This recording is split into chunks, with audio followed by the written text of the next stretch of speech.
¿cómo están? Dios los bendiga, muy buenas tardes. Estamos aquí transmitiendo desde el Arca y pues es un gozo poder que me vean. No les vemos, pero bueno, sí sabemos que están conectados. Dios los bendiga mucho, un abrazo, un saludo. Usted que nos ve por primera vez, pues estamos viendo las cartas de Pedro, versículo por versículo. Es una carta de la Biblia muy importante. Hemos aprendido muchas cosas allí, así es que el día de hoy vamos a casi terminar. Vamos casi ya terminando el capítulo 5 de Primera de Pedro. Y pues vamos a orar para comenzar. ¿Qué le parece? ¿Sí? Le doy 20 segunditos para que lo comparta, por favor, con amigos, familiares. En este momento tome su celular y comparta esta transmisión, por favor. Es muy importante hacer esto. ¿Por qué? Porque mucha gente necesita de Dios. Viera, en estas semanas que abrimos, se oye feo, ahora ya volvimos a cerrar. En estas semanas que abrimos, cada semana venían por lo menos 5, 6 o 7 personas, cada semana nuevas. Así es que hay mucha necesidad, entonces siga compartiendo. La gente viene porque usted comparte. Usted está haciendo un trabajo evangelístico. Evangelista es anunciar lo que Dios está hablando y estas transmisiones son una manera excelente de hacerlo. ¿Ok? Bueno, vamos a orar entonces, vamos a iniciar porque traigo bastante material y muy importante el día de hoy. Vamos a orar. Señor, en esta hora te pedimos que hables a nuestro corazón, te pedimos que puedas iluminar, Señor, nuestro entendimiento, puedas abrir nuestro entendimiento en las diferentes palabras que vemos en estos versículos que vamos a ver el día de hoy.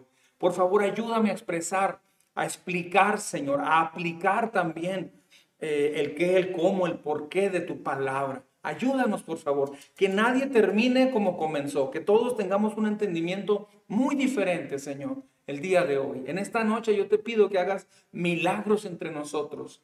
En el nombre de Jesús te lo pedimos. Amén. Amén. Muy bien. Voy a comenzar de lleno. El tema es orgullo y humildad, dos reinos opuestos.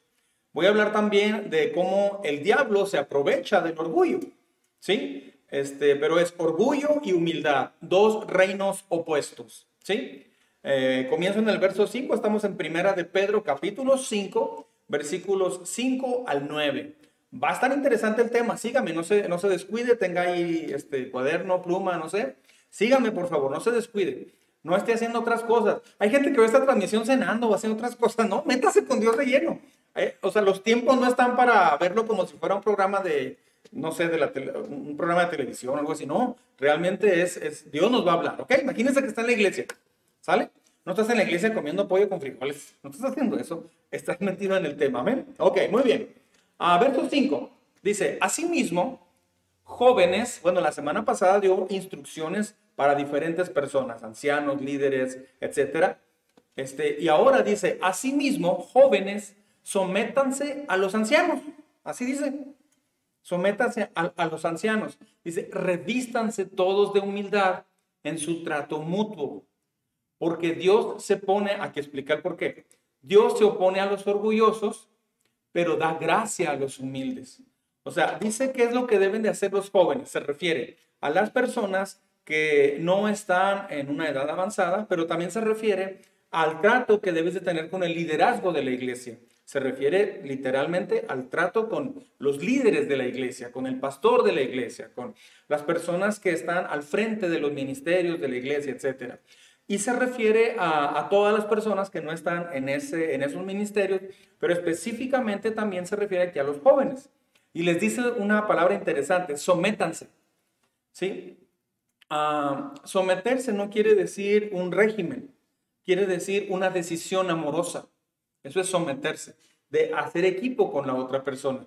Dice, y revístanse todos de humildad en su trato mutuo. Tenga su Biblia abierta porque voy a estar remarcando varias partes de este texto, ¿sí? Ahora, explica por qué. ¿Por qué hay que hacer esto? Dice, revístanse de humildad. Porque un joven que es rebelde o que es orgulloso va a batallar mucho para escuchar un consejo. Va a batallar mucho para asimilar un comentario que le dicen, etc. Ahora, hay personas que de jóvenes no aprendieron y ya están grandes y tampoco han aprendido. No saben escuchar un consejo. Siempre tienen algo que rebatir. Siempre tienen algo que argumentar. Siempre quieren tener la última palabra a veces. Esas personas son personas que tienen un corazón, que tienen un carácter orgulloso. Ahora, ¿por qué hay que hacer esto? Porque hay que ser humilde. Porque Dios se opone, sígame allí en el texto, por favor. Porque Dios se opone a los orgullosos. No solamente Dios te ve de lejos, sino que se opone. O sea, entras en una guerra directa con Dios. ¿Sí? Dice, pero da gracia a los humildes.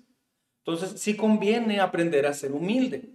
¿Sí? Entonces, le dice a los jóvenes, así mismo, jóvenes, les dice a ustedes, así mismo.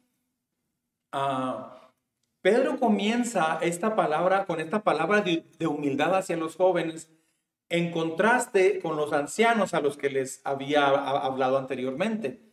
Pero Pedro se da cuenta inmediatamente que esta es una aplicación para todos también, no solamente para los jóvenes.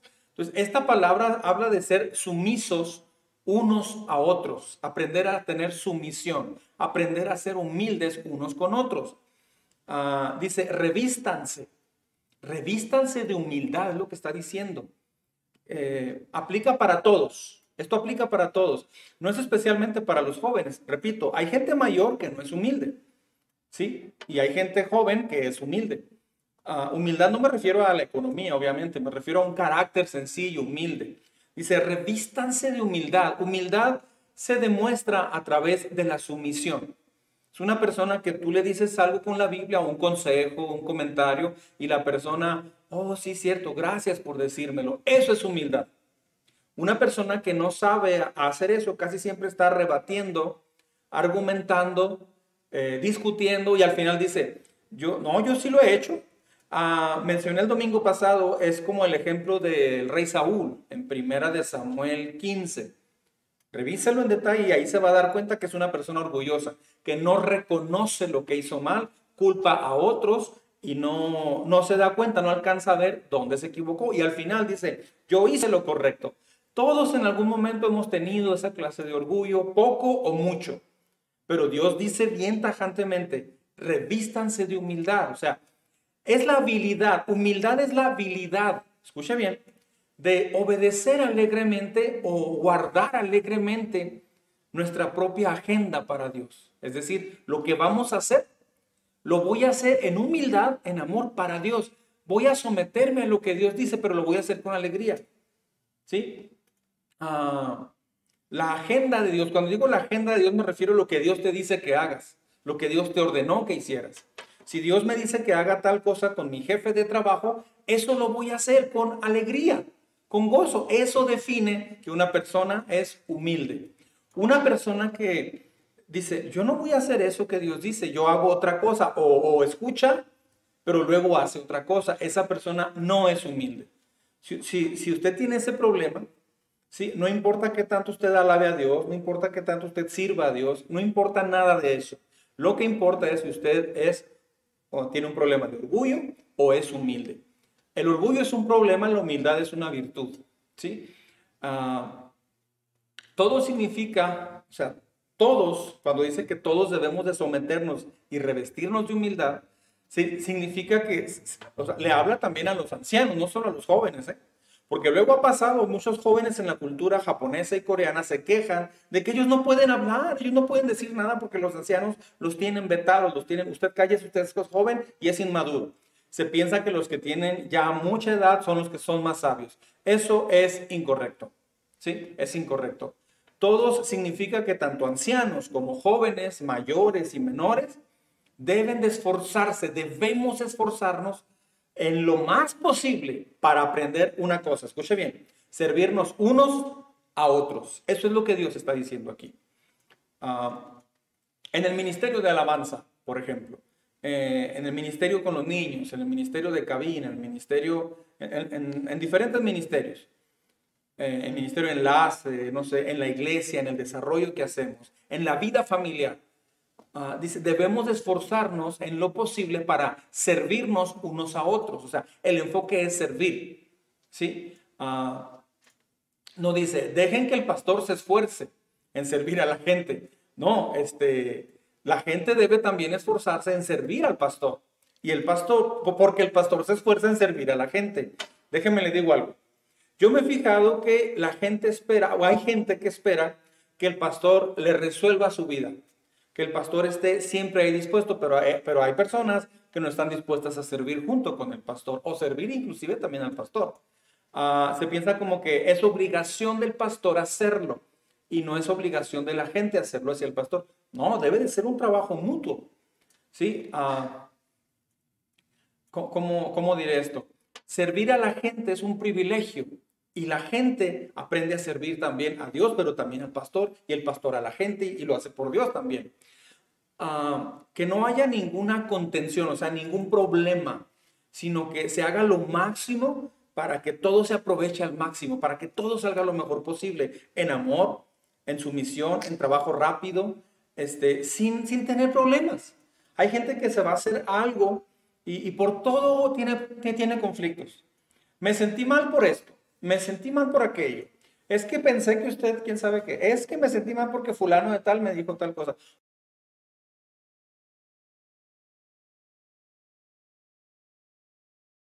Vas a trabajar sin ningún problema con la gente, pero si deja que salga el orgullo, se va a sentir usted en problemas con muchas personas. Estamos haciendo flautas para una fiesta mexicana, por ejemplo, y ¿por qué le tuvo que poner esa crema? Yo le he dicho que no. Hay gente que me ha dicho, es que estamos haciendo enchiladas o flautas o estamos haciendo algo o armando unas invitaciones. ¿Y por qué dijo eso? ¿Por qué hizo así? Yo había sugerido esto. Luego la gente se empieza a sentir, ah, tanto hombres como mujeres. A mí me ha tocado más que las mujeres son las que más se quejan de eso. Entre hombres, pues, no, pues yo sugerí esto, pero luego no quiso. Pero también pasa, que fulano de tal hizo tal cosa y luego se había dicho que se iba a hacer otra cosa y no, mejor yo lo hago así. O sea, siempre hay problemas. Se trata de que aprenda la gente realmente a revestirse de humildad. La frase es revístanse. ¿Sí? Revestirse de humildad, escuche bien esto, se traduce de una palabra que se refiere a un esclavo poniéndose el mandil para servir. O sea, es un esclavo revistiéndose de un mandil para ir a servir a las personas que ya llegaron a comer. Eso es literalmente el ejemplo que se usa en la Biblia, el uso de la palabra revístanse de humildad o de la frase. Es lo que Jesús hizo con los discípulos al lavarles los pies, ¿no creen? Mire, déjenme leer este otro texto. Verso 6, síganme. Humíllense, pues, bajo la poderosa mano de Dios, para que Él los exalte a su debido tiempo. O sea, aquí aclara que me humillo. Humillarse no es decir, sí, soy lo peor. No, no se refiere a eso. Se refiere a reconocer lo que Dios nos dice y aceptar y acatar con gozo lo que Dios nos dice. Hay gente que no le dice, yo no estoy de acuerdo con lo que Dios me dice en la Biblia, no estoy de acuerdo. Ok, dice, esa es una opción y no va a acabar bien. La otra opción es humillarse ante Dios y decir, bueno, sí es cierto, reconozco que Dios tiene razón. Entonces, a su debido tiempo, si aprendo a trabajar en humildad, a su debido tiempo, voy a desarrollar, voy a crecer, voy a hacer una bendición para quien me conozca. Cuando una persona conoce a alguien que tiene orgullo, no se antoja estar con esa persona. Pero cuando una persona demuestra humildad, qué fascinante es pasar tiempo con esa persona. Todos así somos cuando tenemos ya sea orgullo o humildad. Si Dios tiene en un lugar muy alto la humildad, ¿por qué nosotros no? En este momento debemos de aprender a someternos al plan de Dios, con gozo, a buscarlo, a caminar con Él, a depender de Él, no depender de nosotros mismos, de lo que nosotros pensamos. El orgullo es pensar, yo estoy bien, así hago las cosas, yo pienso de esta forma, es mi manera de ver las cosas y punto final. Eso es orgullo. Humildad es una persona que dice, bueno, yo he pensado así, pero ¿qué dices tú, Señor? Y esa persona aprende a buscar a Dios acerca de lo que está sintiendo, pasando, viviendo. Y está dispuesta la persona a modificar su conducta. Eso es humildad. ¿Me explico? Dios sabe, Él sabe cuándo va a ser el tiempo para que cada quien va a ser exaltado. O sea, se va a hacer justicia, por así decirlo. Dios va a bendecir a la persona que demuestra humildad. ¿Sí me estoy explicando? Mire, algunas marcas de humildad. O sea, ¿cómo tú te das cuenta de que una persona sí tiene humildad o no? Por ejemplo, una persona humilde tiene la voluntad de hacer cualquier cosa, cualquier servicio en la iglesia, cualquier situación, y cosas pequeñas, no muy grandes, aún cosas insignificantes, las hace por amor a Dios. Es la voluntad de hacer servicios pequeños y hasta bajos por amor a Jesús. De repente hay gente que me dice, pastor, es que ya no tengo más voluntarios para limpiar los baños. Eso dice mucho de una iglesia, ¿sabía? Eso dice mucho, porque pues yo quiero estar en tal posición, quiero hacer esto, quiero hacer aquello, pero la realidad es que debemos de aprender a hacer de todo. Otro punto es que debes estar consciente, una persona humilde está consciente de que no puede hacer nada apartado de Dios. Esa es una persona humilde. ¿Sabe por qué a veces la gente falta a la iglesia? ¿Y por qué la gente se empieza a desconectar poco a poco? ¿Y por qué la gente deja de orar y de leer la Biblia? Porque dicen, estoy bien, no lo necesito. Entonces, no necesitas Dios. Hasta que viene un problema, dices, necesito, Señor. Y entonces empiezan a buscar otra vez. No pierda eso. Eso es humildad. Una persona que está constante en la iglesia no es porque sea un súper espiritual, es porque es humilde. Eso es humildad. ¿Sabe cómo escogemos a los líderes en la iglesia? Los escogemos cuando están allí constantes. Cuando están constantes. Cuando la persona empieza a faltar, se conecta tarde, no participa, falta, porque anda ocupado o ocupada, esa persona no es un candidato para estar en un ministerio. ¿Me estoy explicando? ¿Por qué? Porque esa persona, la raíz es que no tiene la humildad para reconocer que necesita a Dios. Está muy ocupado haciendo otras cosas y piensa que Dios debe ir detrás de él. Dice la persona, es que no tuve tiempo, no alcancé. Cuando no alcanzas, cuando no tienes tiempo, es porque hay algo en ti que se llama orgullo de no necesito tanto a Dios. Por eso cuando a alguien ya le dicen, usted va a morir en 6 meses, ¿qué es lo primero que hace la persona?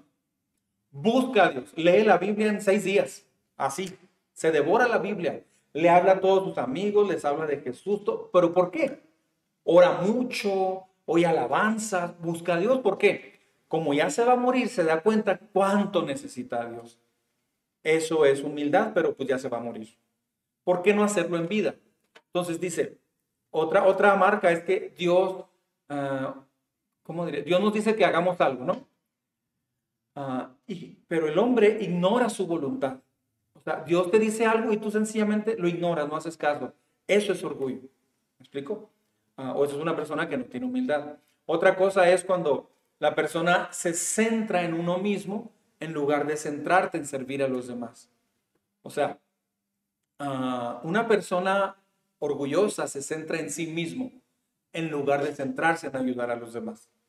Una persona humilde, escuche bien, una persona humilde es una persona que pone a los demás en primer lugar y al último es esa persona. Eso no es malo, ¿eh? Eso es bueno, eso es lo que hizo Jesús. ¿Sabe cómo se restauraría un hogar en un día completo? Así, en un solo día. Cuando ese matrimonio o esa familia diga, ¿sabes qué? Yo me he enfocado en servirme a mí mismo, en hacer lo que yo quiero, en buscar lo que pienso que necesito, en reclamarte, en hacer... Yo me he centrado en eso, he hecho lo que yo he querido, sin tomar en cuenta tu necesidad. Y te he lastimado profundamente. A partir de hoy voy a enfocarme en satisfacer tu necesidad, en amarte, en cuidarte, en protegerte, independientemente de lo que yo necesite. Ahí se sana un matrimonio. Le estoy ahorrando 100 consultas con un psicólogo, un psiquiatra, de veras. Quien practica eso ahora. ¿Qué hacemos aquí en la iglesia? Entrenamos cómo llevar esto a cabo. ¿Sí? Dios resiste a los soberbios. ¿Por qué debo ser humilde? Bueno, porque dice la Biblia, Dios resiste a los soberbios, pero le da gracia a los humildes. La humildad, en esencia, es tu relación con Dios. Eso es humildad. Si queremos caminar con Dios, necesitas despojarte del orgullo. Necesitamos despojarnos de cualquier indicio de orgullo que pueda haber. No solo para con Dios, sino para con nuestro prójimo también. Porque tal vez no eres orgulloso con Dios, pero sí eres orgulloso con tu prójimo. Dios resiste a los orgullosos. El verbo vivamente imagina Dios que está peleando una batalla con un grupo de personas orgullosas. Y literalmente dice esto. Imagínense un asedio, un castillo y muchas personas queriendo invadir un castillo. Dios está en el castillo y está peleando, está tirando piedras con fuego, está tirando muchas flechas encendidas, etcétera. Dios está defendiendo su castillo. O sea, Dios está peleando con los orgullosos. No quieres estar en el equipo de los orgullosos, quieres estar en el equipo de los humildes. La gracia y el orgullo, o la humildad y el orgullo, son enemigos eternos. ¿Sí? Son dos reinos, como dije en el título. El orgullo, escuche bien, te dice que Dios te dice a través de, ¿cómo diré? El orgullo demanda que Dios me bendiga. Es la base de lo que yo merezco. No, es que yo merezco esto. ¿Por qué si leí la Biblia? ¿Por qué sí? ¿Por qué Dios no ha hecho esto? Yo hago esto, pero Dios tiene que hacer esto. Eso es orgullo. Esto es orgullo. La gracia o la humildad es una persona que dice, bueno, yo voy a hacer esto por amor a Dios. Lo voy a hacer por amor porque Él me amó primero. No es en base a que voy a hacer algo para recibir algo. Eso es orgullo. Humildad es decir, te voy a amar y te voy a servir, venga lo que venga, Señor. Eso es fascinante. Mire, el orgullo es uno de los pecados más detestables. Hay muchos, pero este es uno de los más detestables. No obstante, encuentra una habitación en muchas personas que le abren las puertas al orgullo. ¿Sí? Pueden ser personas muy serias, pueden ser personas muy exitosas, pueden ser personas muy alegres, de todo tipo de personas. ¿Sí? Hablamos del orgullo o mostramos el orgullo de una manera tan fácil y tan ligera. Pues este texto que nos tocó hoy habla justamente de eso, del orgullo y de la humildad. Le llamamos nosotros independencia o confianza en nosotros mismos. Dios le llama orgullo. Otra vez, le llamamos independencia. A mí nadie me va a decir cómo vivir. Pues mira, dime lo que tú quieras, pero allá tú. Yo así pienso y así voy a hacer. Es una persona que no se enfoca en escuchar lo que su compañero le está diciendo, lo que su amiga le está diciendo. ¿Por qué? Porque no tiene oídos para eso, solo se enfoca en lo que él necesita o ella necesita. Entonces, le llamamos independencia, le llamamos también, tengo confianza en mí mismo. Ahorita se habla mucho de la confianza en uno mismo. Puede ser orgullo, puede ser orgullo, confianza en mí mismo. ¿Quién soy? Mí mismo. Pues no soy más que un ser humano con muchas carencias y con muchas necesidades y a veces no me gusta lo que soy. El ser humano en realidad es neblina que aparece y se desaparece. Así de simple. Entonces, no confíe en usted, confíe primero en Dios, en primer lugar. No siempre entendemos cuando alguien está herido o dañado y la persona se retira a sí mismo porque se siente dañado y pone, ¿cómo diríamos? La persona se siente lastimada y pone mirada de víctima. Y entonces los demás dicen, mira, está siendo muy humilde, pero tal vez adentro está siendo orgulloso porque está demandando de más. Está demandando un trato correcto, está demandando amor, está demandando esto. ¿Me estoy explicando? Eso puede ser orgullo. Si estás dispuesto a hacer nada, entonces Dios puede hacer algo contigo. Otra vez. Hasta que estés dispuesto a hacer nada, no que no vas a hacer nada, sino hacer, S-E-R, hacer nada, entonces Dios va a hacer algo de ti. Si tú piensas que eres mucho o que eres tal o cual cosa, Dios no va a hacer nada contigo. Se necesita una humildad profunda para que Dios trabaje en su vida. El camino hacia la cima es empezar desde abajo. De hecho, en la iglesia de Dios el camino para subir es bajar. Para poder ser ejemplo, tienes que rebajarte a ti mismo, tienes que negarte a ti mismo. No rebajarte en el sentido incorrecto, sino reconocer tus errores, reconocer en qué estás fallando. Es muy fácil pedirle a los demás que hagan lo correcto cuando tú no estás haciendo lo correcto. Eso es muy fácil de hacer, pero ser ejemplo es otra cosa muy diferente. Humildad significa y se construye a través de ser ejemplo. Y Dios está buscando ejemplos en todos nosotros. Mire, verso 7, síganme, por favor. Depositen en Él, está hablando en Dios, toda su ansiedad. porque Él cuida de ustedes. Dice cuida en el presente. La humildad verdadera se demuestra cuando tenemos la habilidad de echar toda nuestra ansiedad ante Dios, sobre Dios. Muchas veces decimos, pues estoy muy ansioso por muchas cosas, voy a ayudar aquí, voy a resolver allá, voy a hacer esto. Y le arreglamos el mundo o se le arregla el mundo a toda la gente alrededor, pero no dependemos de Dios. Estás acostumbrando a la gente a que dependan de ti y no de Dios. No enseña a sus hijos a depender de usted. Enséñelos a depender de Dios. Enséñelos. No les dé todo en las manos, los va a echar a perder, los va a dañar perpetuamente. No les arregle sus problemas. Si ya se casaron, no se meta, por favor, pero no se meta.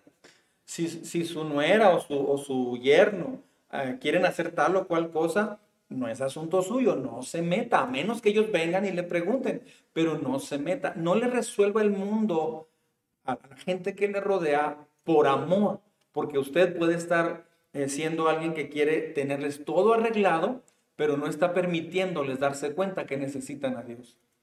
Es presunción orgullosa llevar las cosas a nuestra propia preocupación. ¿Sabes? Es que me preocupo mucho por esta situación. Y tomamos en nuestras manos las cosas que Dios dice que va a hacer. O sea, la preocupación sobre el, por ejemplo, ¿cómo diré? Ah, ¿Cómo explicar esto? La preocupación sobre la ambición, la popularidad, la economía, se van a evaporar cuando la persona se pone debajo de Dios, bajo la poderosa mano de Dios. Allí se acaba la preocupación. Entonces, es presunción orgullosa cuando alguien dice, pues es que estoy preocupado por esto y por esto. Pero si la Biblia dice que Dios va a encargarse de eso, sí, Él dice eso, pero yo tengo muchos más pendientes que esos. O yo quiero preocuparme por esas tres cosas que Dios prometió hacer. Entonces usted está diciéndole a Dios, tú no eres suficiente para mí. Así es que hazte un lado, Señor, quítate del volante y yo voy a tomar el control. Eso es orgullo. Mientras una persona viva de esa forma, no va a lograr experimentar quién es Dios realmente en su vida. Esto se da en todas las áreas, en el manejo del dinero, en diezmos, por ejemplo. Esto se da a la hora de pedir perdón, en las relaciones humanas, en la salud, inclusive. En todas las áreas se da. Hay personas que no se dejan enseñar. Es muy complicado a veces darle a una persona una instrucción. Es muy complicado, de veras. Yo estoy en shock cuando me ha tocado mucha gente, y digo mucha gente, que le puedes decir una instrucción tan sencilla. Mira, hay que hacer esto te va a ayudar mucho. Como alguien decía, bueno, pero ¿por qué? No, pero ¿por qué? Mira, por esto, la Biblia dice esto, hace eso. No sé, no me convence. Necesito convencerte. Si tú crees en Dios, pon lo que dice la Biblia, hazlo y punto. Y a veces se dura una hora para explicar algo. Y a otra persona le dices, mira, Dios dice esto y esto. Empieza por aquí y luego hazle así y luego así. Perfecto, gracias. ¿Por qué tiene que durar tanto tiempo? La raíz es esa, orgullo y humildad. Imagínese que usted está en su casa y se va a cambiar a otra casa. Y viene una persona a mover los muebles. Pero esa persona trae una mochila enorme, pesadísima, de esas como para acampar, grandototas. Buenas tardes, vengo aquí a mover los muebles. Y empiezan a cargar los muebles. Pero traen la mochila que está bien pesada. De por sí, apenas puede caminar con la mochila y todo va cargando muebles. Yo creo que usted vería a esa persona y diría, oiga, déjeme le quito la mochila, ¿no? Apenas se puede mover con la mochila y va a cargar muebles con el peso que trae. ¿No le sugeriría a usted eso? Yo pienso que sí. No puedes llevar tus cargas y quieres llevar a otras cargas. De la misma manera no podemos hacer el trabajo de Dios cuando estamos sobrecargados de nuestras propias preocupaciones y cargas. No puedes llevar la misión de Dios, la vida cristiana, cuando te llenas de preocupaciones que Dios dijo que que Él las iba a agarrar. Échelas sobre Él. Eche esas cargas sobre Dios. Y después toma la carga de Dios. Jesús dijo, mi yugo es ligero, mi carga es ligera, mi yugo es fácil. Pero tu carga, nuestra preocupación, nuestra carga es bien pesada. En la carga de Dios, aclarando las cosas, sigan. La carga de Dios no es pesada, tu carga sí es muy pesada. ¿Sí? Entonces, hay todo tipo de creer en Dios, creer que Dios cuida de ti, es lo que separa el cristianismo de todas las religiones. ¿Sabía eso? Puede sonar raro el comentario, pero así es la verdad. En todas las variedades de religiones, ¿sabe qué es lo que hacen?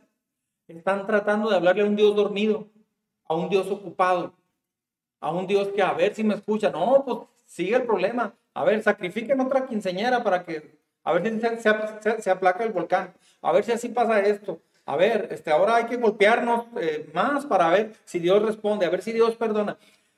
El cristianismo es todo lo contrario.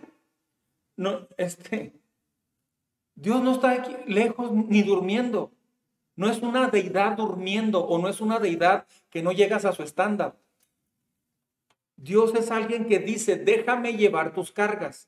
Te cambio tus cargas por mis cargas. Dedícate a lo que yo te llamé, a mis propósitos, y yo tomo en mis manos toda tu necesidad. Pero si usted empieza a pensar, sí, pero ¿y luego cómo le hago con esto? Y luego aquí, y luego allá, y este problema, y luego mis hijos, y luego esto, y luego aquello.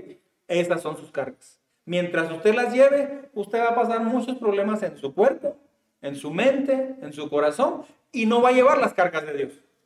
¿Qué son las cargas de Dios?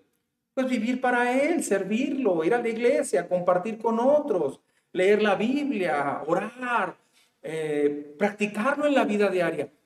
Si eso usted piensa que es algo difícil, alguien dijo, todo menos diezmar. Está bien, no diezme, pero usted va a llevar toda su economía, usted la va a cargar. La preocupación por la economía, usted la va a cargar toda la vida. O sea, todas las áreas que usted no le rinda a Dios, si no le rindes, por ejemplo, tu sexualidad, y si no llevas esa carga de una vida íntegra en la sexualidad, vas a cargar con toda la inmoralidad que eso lleva. Y te va a pegar bien duro. Te va a hacer pedazos al final. Si usted no sabe pedir perdón, por ejemplo, o no sabes perdonar, y estás recordando el pasado a la persona constantemente, usted va a llevar eso hasta su tumba. ¿Por qué? Porque estás llevando tu carga en lugar de hacer lo que Dios te dijo que dijeras. Entonces, eso depende de dos cosas. Sígame con cuidado. Orgullo y humildad. Frecuentemente juzgamos a los padres por los hijos. Y sí sucede así a veces. Es injusto, pero a veces sucede. Cuando un hijo de Dios, un cristiano, está lleno de miedo, de frustración y de preocupación, la gente dice, pues que la Biblia no dice otra cosa. ¿Acaso no tiene razón el mundo cuando dice, pues que Dios no se va a preocupar por mí?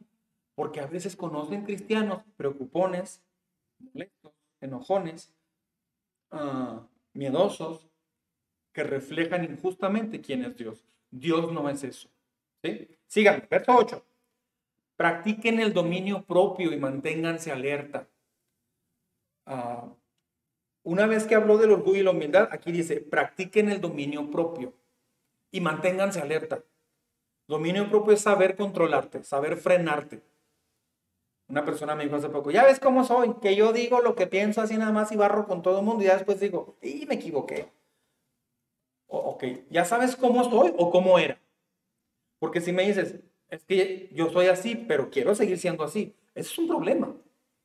Esa persona no se ha dado cuenta del daño que está causando con su actitud.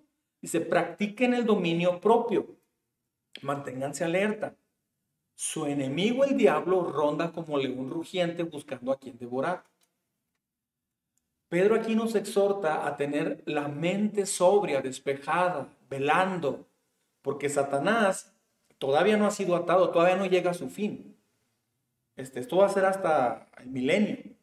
En Apocalipsis 20 ahí dice eso. Pero ahorita él anda alrededor. O sea, él tiene acceso a usted o a mí. Si él anda alrededor, tiene acceso a todas partes. Él conoce a veces tus preocupaciones porque te ha visto. Él sabe a qué usted es propenso. ¿Sí? El enemigo sabe en qué circunstancias está usted, pero solo Dios puede saber qué es lo que ocurre dentro de tu corazón. Por eso debes de echar la carga ante Dios, porque si no, el diablo se va a dar cuenta y de ahí se va a agarrar y te va a llevar por ese lado. Por ejemplo, una persona dice, me preocupa mucho no tener dinero, me preocupa esto, me preocupa aquí. ¿Qué crees? Dios te va a agarrar de ahí y te va a hacer que nunca tengas tiempo para Dios. Que no tengas tiempo para Dios. Te va a embabucar o enredar en muchos asuntos que Él sabe que son los que te hacen preocuparte. Y por ahí te va a llegar. ¿Por qué pasa eso? Porque no ha aprendido usted a llevar esa preocupación ante Dios. Esa ansiedad, llevarla a Dios. Como no la lleva, empieza a platicar, empieza a pensar, te empieza a preocupar, ya no lees la Biblia, ya no oras, porque estás preocupándote. No quieres buscar a Dios, no, es que me estoy preocupando, como si eso resolviera algo. Y estás frustrado, te desanimas, te apartas de Dios y el diablo viene y te agarra y te hace pedazos. Y luego la gente dice, ¿por qué Dios no hace nada? ¿Por qué el diablo? No, es que el problema no es Dios. El problema es que por el orgullo estamos tomando eso en nuestras manos, nos distraemos y entonces viene lo fatal. No ejerces tu dominio propio y no te frenas ante la preocupación. Por tu orgullo, por nuestro orgullo, no nos detenemos a tiempo y el diablo sabe cuando empiezan las cosas mal y de ahí se agarra. Entonces, cuando usted ve a un cristiano enojado, frustrado, desanimado, no es que Dios lo abandonó, es al revés, esa persona abandonó a Dios. ¿Me estoy explicando? Satanás viene como un cazador de aves, ¿sí? Ahora, si viene como un cazador de aves, y un cazador de aves llega muy callado, no hace ruido. No llegas a cazar unas aves y, pajarito, pajarito, ¿dónde estás? Te vengo a cazar. No llegas así. Llegas con mucho cuidado. No vas a cazar un conejo. Bueno, no vas a cazar algo, lo que sea, una gacela, un venado, no sé, haciendo ruido. Si vas a cazar un venado, vas muy quedito. De hecho, usan un camuflaje y se quedan por horas en un árbol sin moverse. Si les dan al baño a ver cómo le hacen, pero ahí se quedan hasta que llega el animalito, cualquiera que este sea, y ahí sin hacer ruido le lanzan la flecha o le disparan. Un cazador así trabaja, el diablo igual. Dice que está buscando como un león rugiente. Entonces, el diablo no quiere revelar su presencia. El diablo no viene y te dice, oye, voy a acabar contigo el próximo mes, te voy a desanimar. Y voy a usar la economía, voy a usar un problema familiar y esto para a ver si te das cuenta que Dios no está contigo. El lunes en la noche empiezo contigo. No, Él no te dice. O sea, él viene como un ángel de luz. Él viene como algo muy bueno a veces, como algo muy atractivo. Eh, pero a veces también viene como un león rugiente. Un ruido muy intimidante. El diablo ruge por medio de la persecución. Ahora, déjame le explico algo rápido. Un hermano que ya partió con el Señor me explicó una vez que él fue a África y le tocó ver algo bien interesante. Fueron a una reserva de leones y le tocó ver cómo cazaban una gacela, o sea, le tocó ver todo el movimiento. Andaban como 7 leones muy jóvenes, con mucha fuerza, con mucho vigor, y cuando entonces estaban ellos agazapados acá, y venía una gacela y ellos no rugieron. El que rugía era el jefe de la manada. Es un león con la melena impresionante, pero en realidad era un león ya muy viejo. De hecho, ya no tiene dientes. Dice que le impactó tanto, entendió en la Biblia cuando aquí dice, el diablo anda como león rugiente. Es decir, en la cruz del Calvario fue despedazado. El diablo en la cruz del Calvario fue clavado, exhibido, todo. Fue Jesús, pero ahí exhibió todo lo que era Satanás y ahí lo derrotó públicamente. Derrotó al diablo Jesús en la cruz. Él no tiene nada que hacer contigo porque fuiste comprado por precio de sangre por Jesucristo. Fuiste sellado por su Espíritu Santo. ¿Por qué tenerle miedo al diablo? No vas a salir a la calle. ¿Dónde estás? No va a hacer eso. Pero lo que él hace es que viene y ruge ante ti como ese león de la reserva africana. Dice este hermano que rugía tan imponente, pero ya ni podía correr.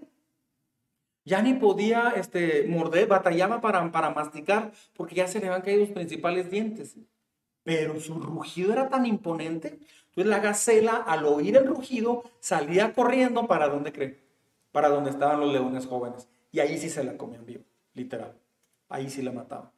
Entonces, el diablo lo que hace es que viene a rugir ante ti, aunque esté chimuelo y no te pueda hacer nada, pero va a rugir. Pero los cristianos miedosos, los cristianos preocupones, los cristianos que no han entendido que Dios va a cuidar de ellos y que por humildad se dedican a servir a Dios y caminar con Él, son los que te preocupan, sacan su propia agenda en lugar de la agenda de Dios, sus planes, todo. Y entonces Él ruge a través de la tentación, a través de la persecución, a través de un problema económico. Él ruge a través de blasfemias, acusaciones en contra de Dios. No falta quien le diga algo a esa persona. Dios ni se acuerda de ti, hombre, ya. Sí, es cierto, ¿eh? Fíjate que sí. Pero pues ya tienes un año en la iglesia y yo te veo también batallando. Espérame. Sí, es cierto, espérame tiempo. ¿Cuál batallando? Ibas a batallar antes o después. Solo que ahora tienes vida eterna. Eres una nueva persona, eres hijo de Dios. Antes no lo eras, ibas directo al infierno. Ahora no, tienes vida nueva. Y has entendido muchas cosas. Que te estés descuidando o que pienses que por ser cristiano no va a haber ningún problema, eso es un error equivocadísimo. El objetivo de Satanás es buscar a quien devorar. Él no solo busca lamer o mordisquear, no. Él te quiere devorar. Él no está jugando, él te quiere hacer pedazos.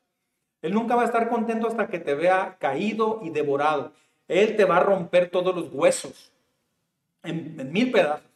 Él va a quebrar todos tus huesos. Él te va a destruir por completo. Si le das oportunidad, Él te va a destruir.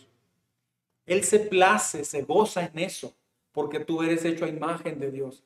Algunas veces hasta puede hacer, inclusive el diablo puede hacer como traerte una prosperidad o aquello que tanto has anhelado para que seas feliz, para que te alejes de Dios. Por eso siempre debemos de estar velando, porque Él anda rondando, buscando a quien devorar. Él tiene venenos delicados, con sabor a dulce, con sabor a chocolate crujiente. Él sabe qué dulces darte.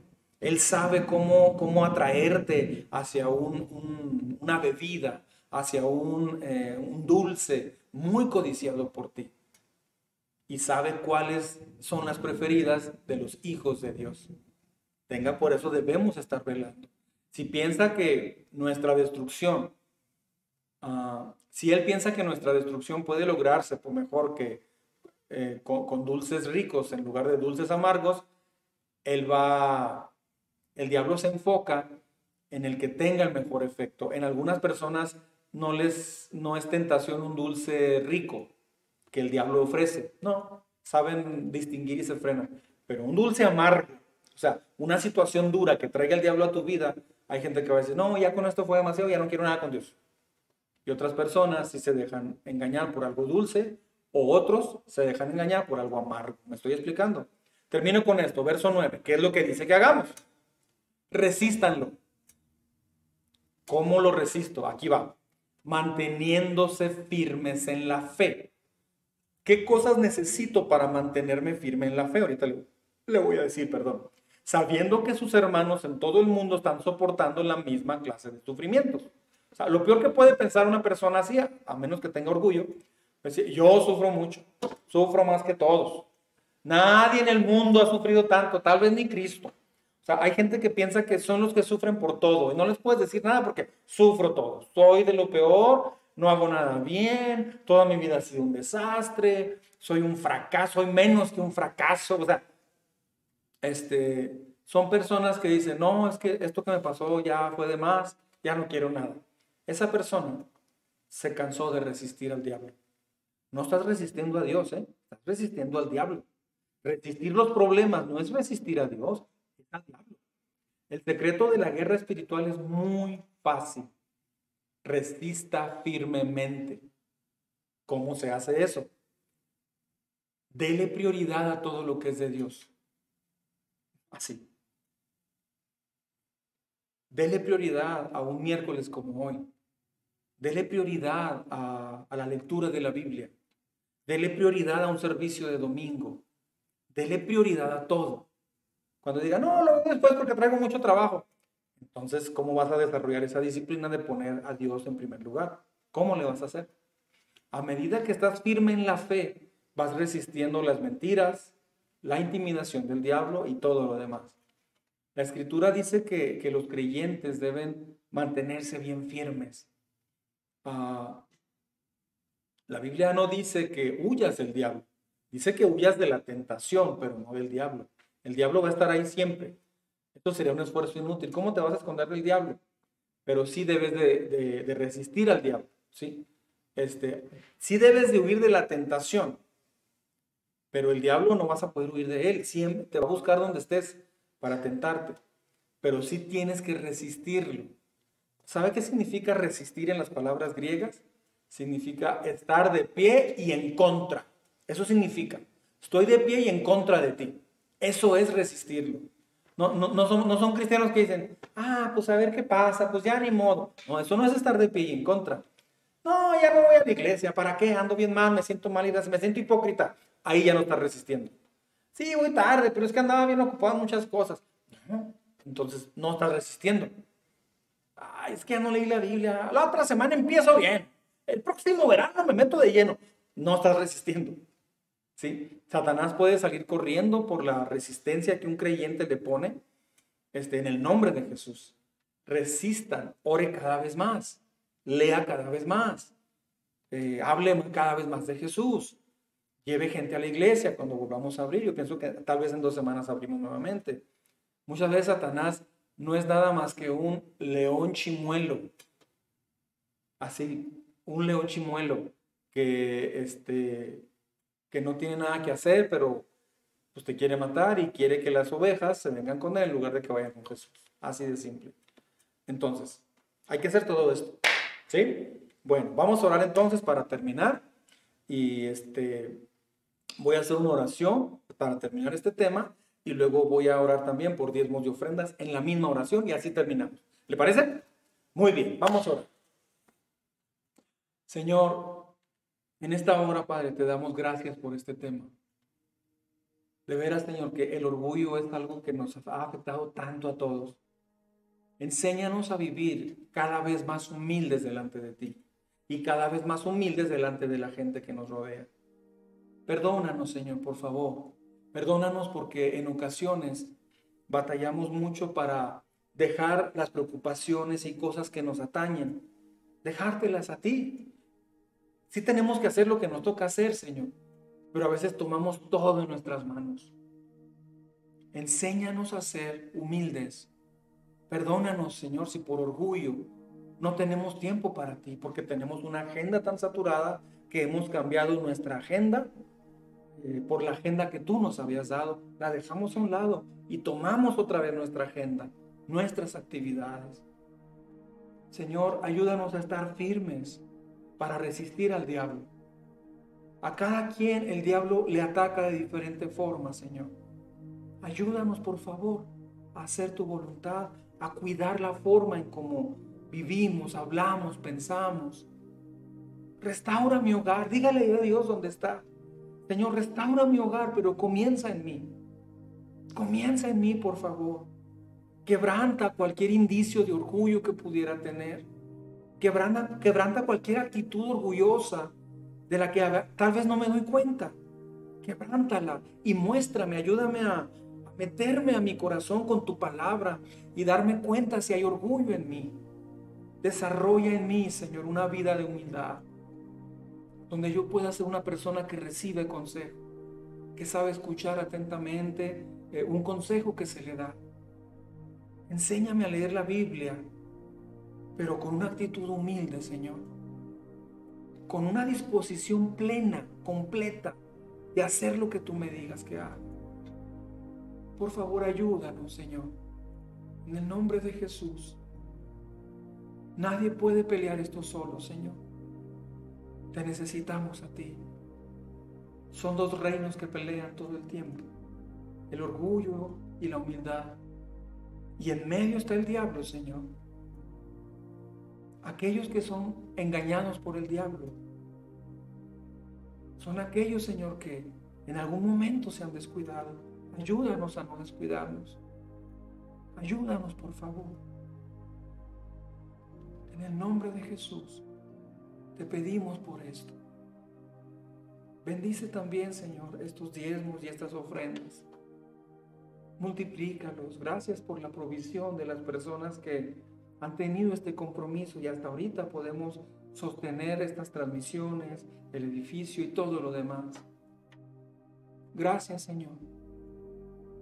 Tú sabes que con mucho cariño preparamos esto y lo compartimos. Que tú transformes vidas, pero que como iglesia y como oyentes podamos estar conscientes que todo esto lleva un trabajo grande y todo esto lleva un esfuerzo grande y que así podamos retroalimentar, Señor, eficientemente, alegremente, con diezmos y ofrendas que son tuyos, pero se administran en la iglesia por un ministerio de finanzas para que pueda haber en la iglesia todo lo que se necesita. Y tú prometes bendecir al que da con alegría. Gracias, Señor.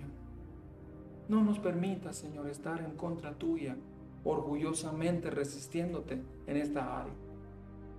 Ayúdanos, por favor. Gracias porque hasta aquí, pues tenemos vida y nos has dado lo que necesitamos. O nos has dado la fuerza para trabajar. En el nombre de Jesús oramos, Dios. Amén. Amén. Bueno, yo espero sinceramente que este tema le haya ayudado mucho. Hablé bastante, detallé lo más que pude. Estoy seguro que le ayudó. Repáselo si puede, analícelo, repase sus apuntes. Gracias por haberse conectado con nosotros. Comparte el tema con algún amigo, con algún familiar. Y gracias por conectarse con nosotros una vez más. Dios les bendiga. Hasta luego.